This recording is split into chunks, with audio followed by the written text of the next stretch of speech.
All right. Thank you very much for inviting me to present a part of research activities at University of Waterloo.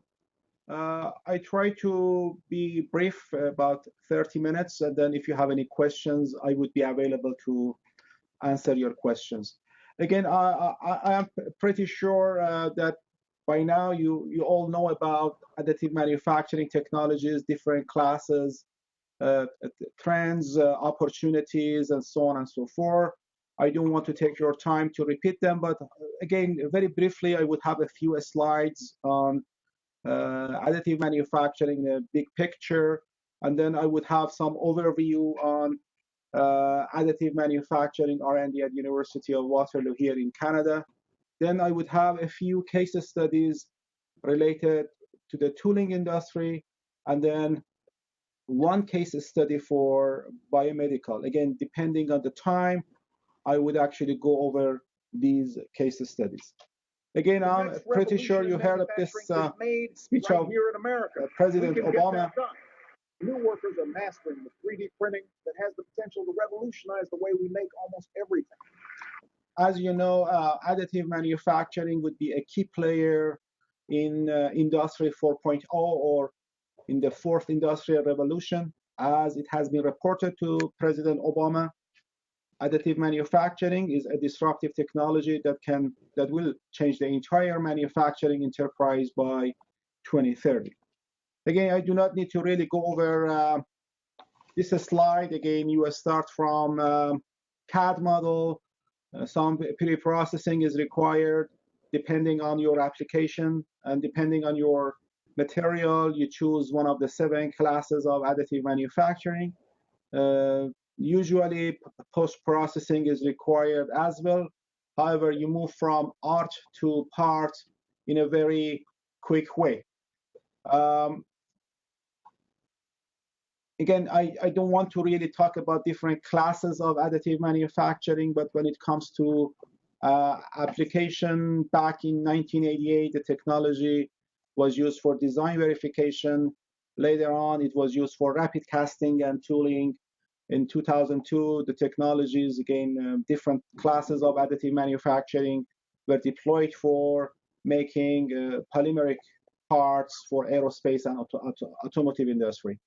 In 2009, we saw a wide spread of metal additive manufacturing for orthopedic and medical and dental markets. Again, in jewelry and cloth in 2011, in film industry, in aerospace, I'm pretty sure all you have heard about GE Aviation nozzle. In food industry, a company in England called 3D Chef was commercialized a microwave-sized 3D printer for making, in fact, chocolate and cookies. We may actually see in future the adoption of micro-scale additive manufacturing for non-planar electronics in building, again, has been deployed. We will actually see the application of technologies for making biodegradable implants. I would have some discussion about this part very briefly here today. And then eventually, hopefully in 15 years from now, we will see organs printing and in situ biofabrication. Again, why all these motivations?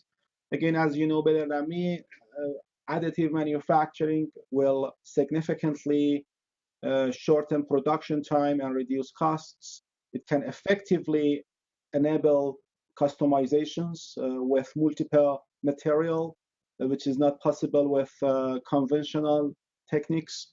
It would be an economical and viable alternative for fabrication of complex assemblies. It normally enables better metallic and ceramic parts quality compared to conventionally made parts. For example, you have heard about the case of GE Aviation fuel nozzle, and I don't want to just spend some time on it, so I'm pretty sure you are all aware of that. Again, in terms of market, I think that this market prediction has been not updated. Every day we hear about some sort of increase in the market size, but you can see up to 2012, everything was very flat, but all in a sudden, someone flipped the key and we have one of the fastest growing market for these technologies. And also in terms of Google trend, if you go with 3D printing, if you just Google it, although it is a kind of 1 year old, but the trend is very the same. Up to 2011, the public interest to 3D printing was very flat, but now it has been increased significantly, 50, 60 times higher. This is not really the same for some other technologies like nanotechnology, because nanotechnology was very high and then it's coming down. The reasons for that is nanotechnology was not that much mature, but additive manufacturing over years becoming so mature that now it's being adopted for many applications very effectively. Again, with that, I would like to actually gear to some sort of a slide on some R&D activities that we are doing at University of Waterloo. I can actually classify my major R&D thrust in 3 classes. These are some things that I'm doing, but there are some other faculty members involved in 3D printing of polymers and plastic parts with different, in fact, applications. One of the major research R&D that I'm doing is on laser metal additive manufacturing, powder fed technologies for making smart structures, for tooling, and also we are doing some remanufacturing and repair. Also, we have an optomic machine that we have retrofitted here. I will explain it very briefly. We use it for developing micro-scale sensors, and also we use the technology for embedding sensors inside metallic structures. And also we have deployed the technology very successfully for developing non-planar printed electronics. We have also developed a new 3D printer for making porous structures. The technology is very similar to X1, but we have resolved some of the issues with X1 technologies using this system. I would actually briefly explain it, why and how. In terms of some of the existing systems here, typically, again, we are not as rich as the universities in the US. We put together our own systems. That was a system we put together several years ago, even more than 10 years ago, with a used CNC machines, and then we purchased our own powder feeders and some other metrology devices. Again, the machine actually have 7-axis and 3-axis CNC table connected to two lasers, 1 kilowatt solid state laser and 1.1 kilowatt fiber laser. The system has been used for making specific customized tools like that, and also complex shape. I will actually explain them later. But one of the major feature of this system is, first of all, it is open source. We have access to everything. But on top of that, we have added a patented closed loop control system to the process. We look at the melt pool, and based on some of the physical parameters that we are collecting from the melt pool, like, for example, height, width, and also temperature, using this, in fact, thermal camera, infrared camera, we can actually look at the solidification rate and cooling rates, and based on our own algorithms that are patented, we can actually tune the process parameters in real time. It has, by this system, we have a better control on quality and quality of part, and we can actually somehow compensate for disturbances available in the process. On top of that, again, this is the kind of non-laser based additive manufacturing systems that we put together here at University of Waterloo. It has been patented. It has some sort of features compared to what you can see from X1. And also we have an old EOS 250. However, we have recently, again, got some grants, so we go with a kind of a special EOS 290, probably an electron beam machines very soon. Again, these technologies has been used for making a variety of parts from titanium and also biodegradable materials that I will actually explain them when we get to case studies if time permits. Again, you'll know about powder fed and powder bed technologies by now. There are some sort of differences between these two technologies. The these are two major technologies that we actually work here at the University of Waterloo. Oh, sorry.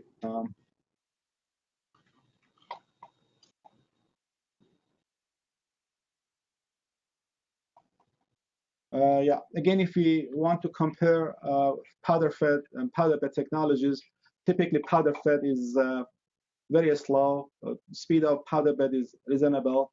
However, with powder fed, typically you can get to 100% density without having any post-processing. Even you might be able to really come up with single crystal in your part if you go with some sort of super alloy materials. But this one is not achievable with powder bed. This is an issue. Typically, you have a small level of porosities, even less than a fraction of 1%, but that a small amount of porosity would be an issue. Even with some post-processing like hipping, you won't be able to get rid of porosities because typically some of the gas and bubbles captured inside material cannot be dissolved. So this is one major issues with powder bed. In terms of quality, again, control on quality, it is very dependent on material and geometry. For both, with powder fed, you would be able to go with functionally graded material because you can change the material on the fly. So you can actually just move from, let's say, stainless steel, and you can end up with aluminum. So you can really change the material in flight. This is going to be very challenging with powder bed, unless otherwise you store the material in the build compartment. In terms of applications, specifically for powder fed, you can see it has been used for repair of a shell. It has been used for coating old drilling tools. It has been used for making parts. It has been used for embedding sensors inside metallic structures that again, if the time permits, so I will actually go over these case studies.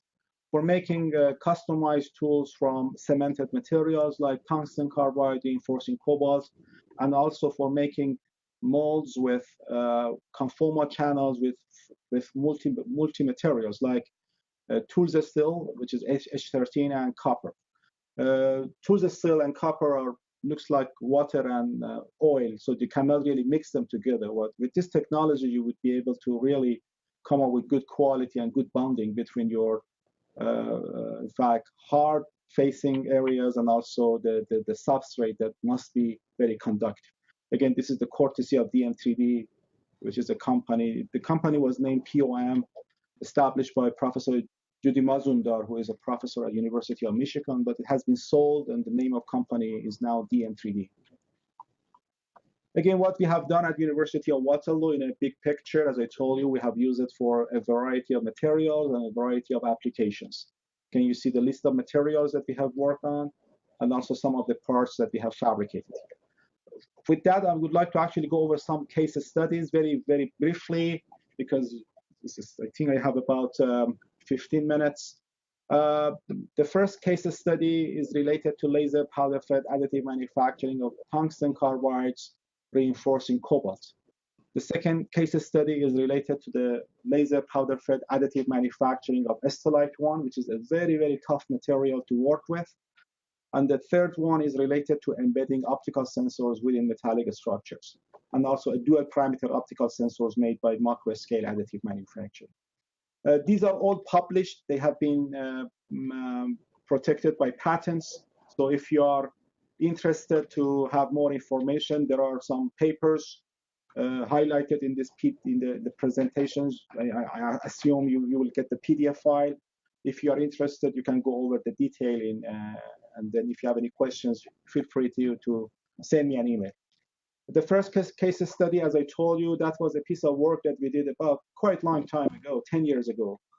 This paper has been cited very highly. Again, I think it has been cited more than 100 times. And the work is associated with tungsten carbide reinforcing cobalt. So as you know, there are many process parameters associated with specifically pulsed laser additive manufacturing. For example, you are dealing with pulse energy, you are dealing with pulse frequency, you are dealing with laser pulse width, you are dealing with scanning speed, powder feed rate, inert gas. Again, just remember, this is a powder fed technology, not powder bed. So in this study, we try to actually change the values for all these parameters in a very wide range, as you can see here. However, as you can can figure it out, there are too many parameters. And then if you really want to do any design of experiments or really go over some sort of process characterizations, it takes forever.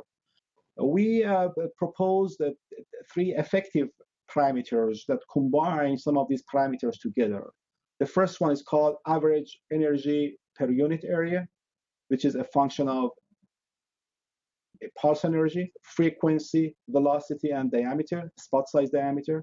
The other one is peak power energy, as you can see here, and the other one is a spot overlap. Again, we took these parameters and we tried to actually keep these parameters in a specific range. And then we realized that within a very, very narrow band that has been mentioned here, we would be able to come up with high quality, no crack, no pores, nothing. The size of tungsten carbide was about something in the range of 5 to 10 micron, as you can see here, and has been reinforced in cobalt.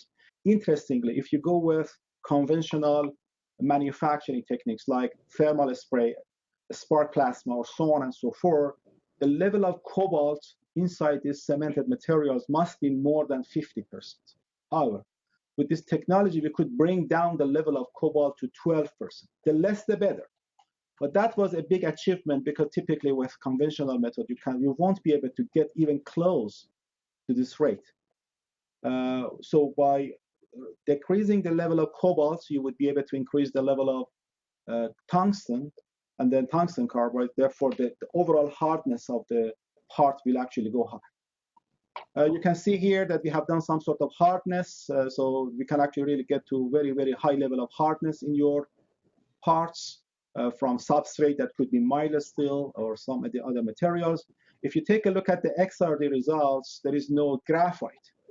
This is a great achievement because some of the conventional methods usually provide you with some graphite or carbon, so which is not good. What we can see here is just tungsten carbide and cobalt. No graphite, that means that the part quality would be fantastic. Again, we deployed this technology for making some parts. As you can see here, this is a 3D printed tool. It has been machined for sure, but again, we ended up with near net shape using this technology. And also we deployed the technology for repair of some customized parts with tungsten carbide, as you can see here. So for example, the tip of this specific milling part was repaired by this technology. The second case study is associated with Stellite 1. Again, that was a work that we did like about 5-6 years ago. Stellite 1 was a chrome-based material. It's a very, very tough to work with. Typically, people actually say this is the hardest material in terms of process to really deposit and create parts out of it. One way that it can actually resolve some of the solidification cracks that would happen in this material is to preheat the substrate. One way is to really just simply go with putting substrate inside the oven and just bring it to the deposition zone and continue on with your depositions. But what we proposed here was to preheat the substrate locally using the laser beam, which is available in the process.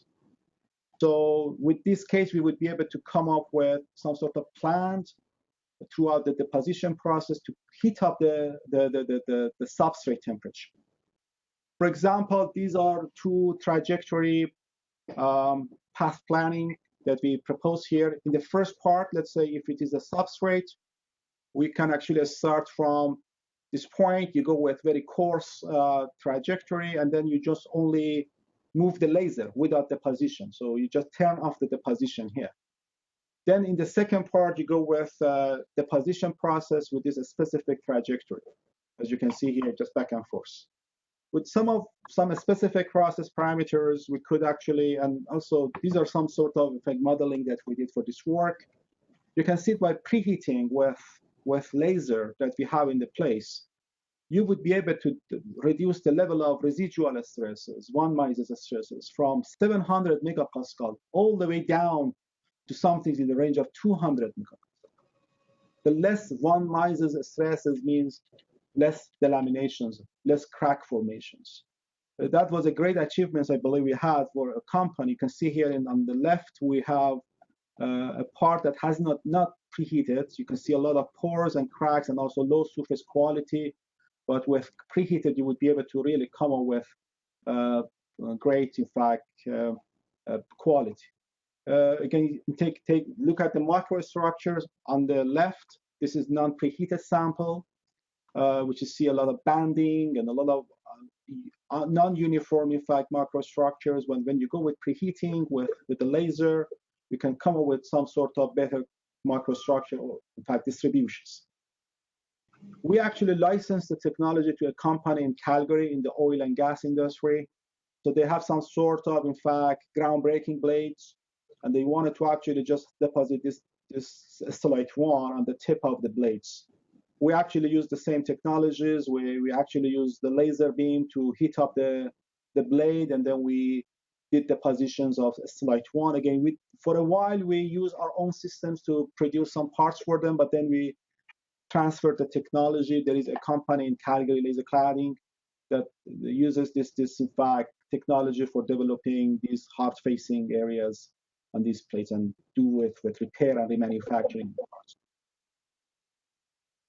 The last case study associated with tooling industries is related to embedding sensors inside metallic structures. This is a very hot topic these days. Again, we have a few papers on it, and also we have a patent. Again, the patent has been licensed to a startup company here, AOMS. But again, you can imagine that if you would be able to embed your sensors inside metallic structures like mold, like drilling bits, and so on and so forth, you would be able to measure pressure and temperatures in a very critical points, which is not possible with ordinary ordinary sensors. But if you take a look at some of the challenges associated with embedding, the major embedded challenges, typically you end up with some residual stresses generated during conventional embedding processes. In this study, we tried to embed fiber optics inside the metallic structures. We haven't done any work on regular strain gauges and so on and so forth, but I heard from some people that some people are working on those sensors as well. But what we did here, we wanted to actually embed optical sensors like fiber Bragg gratings inside metallic structures. But again, the challenge here is because of the residual stresses induced inside the in fact parts, the sensors may not actually provide you with good in fact measurement. So the solution was, why don't we actually go with a kind of combined low and high temperature processes to embed fiber optics inside metallic structures. So this is the fiber optic. I would like to actually explain the embedding chain here. So if you take a look at the fiber Bragg grating sensors, we have some grating here that has been written by UV light, UV laser. So I don't want to get to that. But what we do here, we use some micro-scale additive manufacturing for developing some conductive layer around the fiber optic. This is typically a cold process using, in fact, micro-scale additive manufacturing when we deploy it for injection of nanoparticles, followed by electroless plating. So we would be able to really build on that conductive layer and come up with some sort of thickness. If we come up with the right thickness that could be in the range of a few millimeters, we can actually go with our powder fed, or even with powder bed with some sort of tricks to embed your sensors inside, in fact, these metallic structures. That was, in fact, the change. This is, in fact, a system from Optomec, but we have added some sort of lasers, some sort of other modules to it for some specific tasks.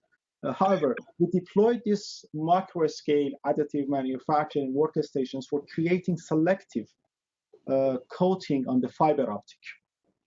I think this video, if you can see it, will actually tell you the entire story. I don't know whether it would be working or not here.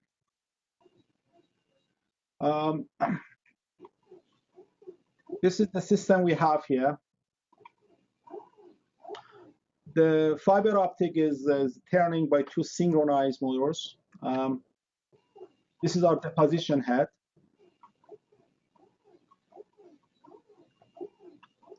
This is the fiber optic, 125 micron. You can see the deposition of silver nanoparticles on this rotating fiber very selectively.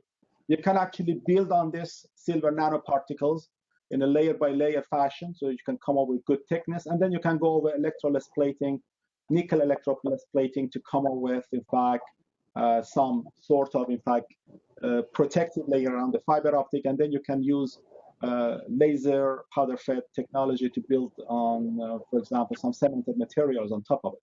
For example, here is something, so you can see some selective deposition of silver nanoparticles around the fiber optic using this Optomec technology. And also you can see here that we have used, in fact, electroless plating to come up with some sort of increased protective layer from nickel and also steel. However, you can actually take the part and then you can deposit some sort of tungsten carbide on top of the fiber optic. Even you can actually deposit mild steel for different, in fact, applications. And then what you can do here, you may actually just come up with the cutting tools like that has an embedded sensors in it. We have done some sort of tests in terms of, in fact, quality of signals we are getting out of the parts. Very linear, very good. There are some sort of issues with dual parameter measurements because the sensors would be sensitive to both temperature and axial force. But we have resolved the issue by introducing of a new type of sensor, dual parameter optical sensor that has been fabricated by micro-scale additive manufacturing. Again, all of them have been feasible because of the additive manufacturing features. Like, I'm not going to get to that dual parameter optical sensors, but if you are interested, we can actually, there are a few papers on it that you can actually study. Again, this is another part, partially confidential. Again, I cannot really talk about that too much, but the parts you can see with this embedded fiber optic inside this injection mold head that has been fabricated by powder bed technologies, like EOS machine. Again, these are some ongoing projects with some companies, and also we have a project with GE Aviation. Again, too confidential, I cannot really talk about that, but it is really related to this embedding processes and sensors embedding. Again, as an outlook for tooling industry, again, additive manufacturing can provide unique opportunities for the tooling industry to reduce lead time to the market, to reduce costs, to improve functionality, to increase the ability to customize and to provide unique solutions for making complex shaped tools. I think I have 5 minutes. I will go over our biomedical case studies very, very briefly and very quickly. And again, if you are interested, please feel free to contact me. I will provide you with further information. For doing that, in fact, biomedical studies, we went over development of novel 3D printers. I had multiple other slides. I removed them from here because I thought that would be too much. You already know about conventional 3D printing binder jet technologies. However, there are some sort of issues with this technology. One of the major issues with that is we cannot really go with conformal channels in a small size. If you are interested to have in having a conformal channels with, let's say, 200, 300 micron diameters, you won't be able to get rid of trapped powder. This is a kind of inherent issues with binder and any powder bed technologies. What we proposed here was to, when we have one layer of, when we inject our binder, we bring in an injection systems that can inject some sacrificial photopolymers on top of the particulate surface of the build compartment, or we may actually insert some sacrificial corrosion through this step, and then we cure that sacrificial photopolymers in situ. What remains inside the green part is the kind of sacrificial network of photopolymers. Then when we take the green parts out of the machine, we go over two-step sintering processes. In the first step, we burn off that polymers. Therefore, you come up with those conformal channels and voids required for your biomedical structures, specifically for biomedical structures. And then in the second step, you go with the full sintering and maximum temperature with proper soaking time to come up with good mechanical strength inside the part. For that, we actually deployed a lot of systems, and we developed this system from scratch. This is the systems that we have here. It has been deployed for calcium polyphosphate, which is a biodegradable material, and also titanium. I think this video will tell the entire story, if I can actually run it. This is the build compartment here. You spread the powder. This is calcium polyphosphate, which is inorganic polymers. So we just inject some organic binder here because of some sort of properties that we are looking for. And then you see the dispensing system comes in along with UV light. It dispenses some photopolymers. It has to be cured right away because we don't want to get them penetrated inside the parts. But it would be very strong on top of the particulate surface. And then you spread. And then you spread a new layer of powder. In this way, in fact, what happens here, those sacrificial photopolymers would be embedded inside your green parts. And then when you go over the sintering, you would be able to come up with those conformal, small macro-sized conformal channels. Here again, you can see our dispensing systems that we develop in-house. This is a kind of positive mechanically activated. And also we actually use one system from Nordson which is based on pneumatic dispensing. You can see some of those photopolymers on the particulate surface. You can see here them. And then you can see, for example, this is spiral line. And then when you spread the powder, so you can see that there is no, in fact, mechanical damage to those photopolymers. You can see after burning, this is the concept. So you just embed that photopolymers inside the particulate particles. And then after, in fact, furnace, after sintering, you get rid of that photopolymers. So these are, in fact, some of the channels that has been created after burning. You can see them here.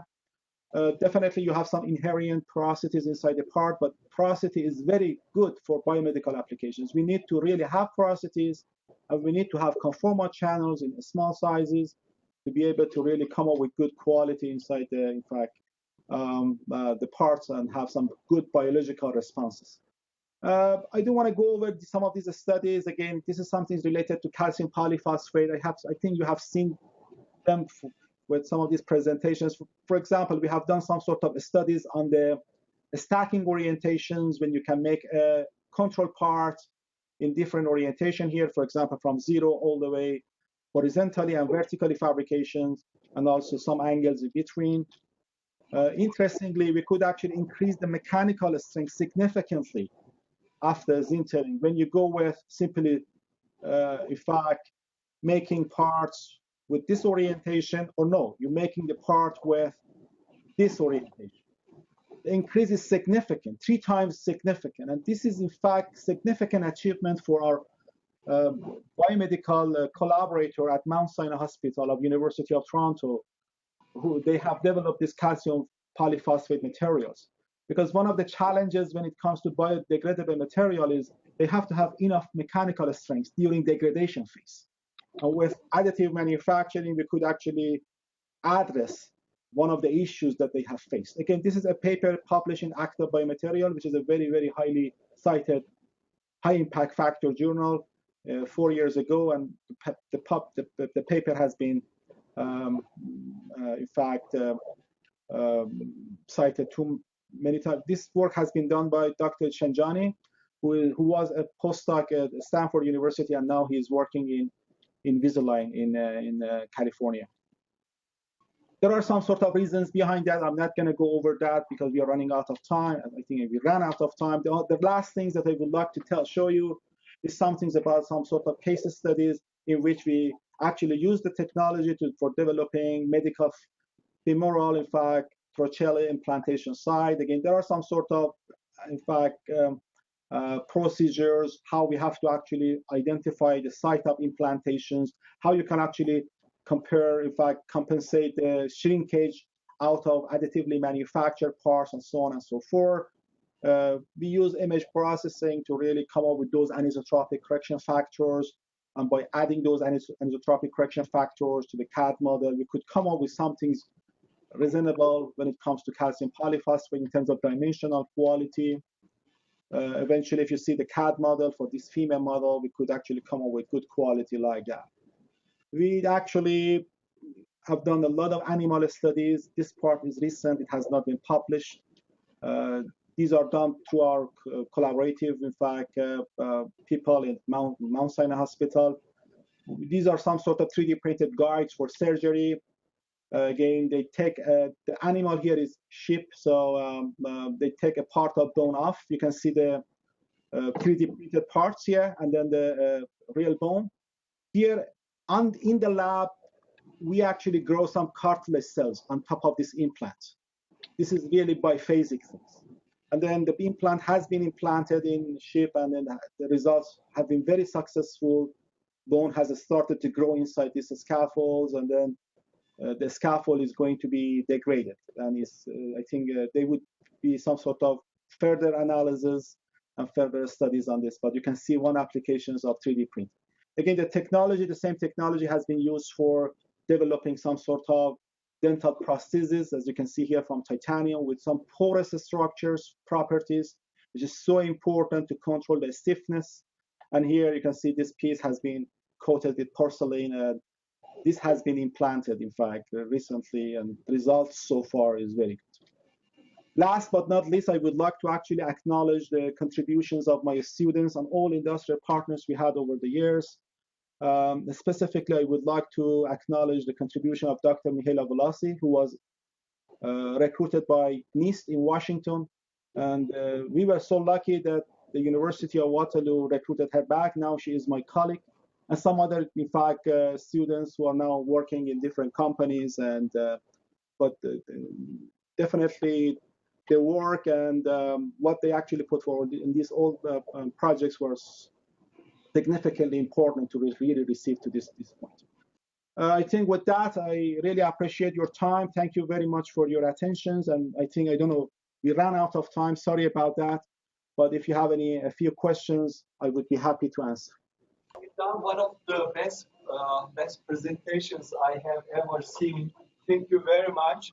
We are limited to 1 or 2 questions, but at this time, I don't think anybody has any question. But I'll be in touch with you later on some of the sustainability issues and things like that. And you have such a wonderful work, and I'm really curious how you resolve this cost and sustainability issues. Sure, absolutely. I would be glad to discuss it with you. We will be in touch. Thank you. Bye-bye.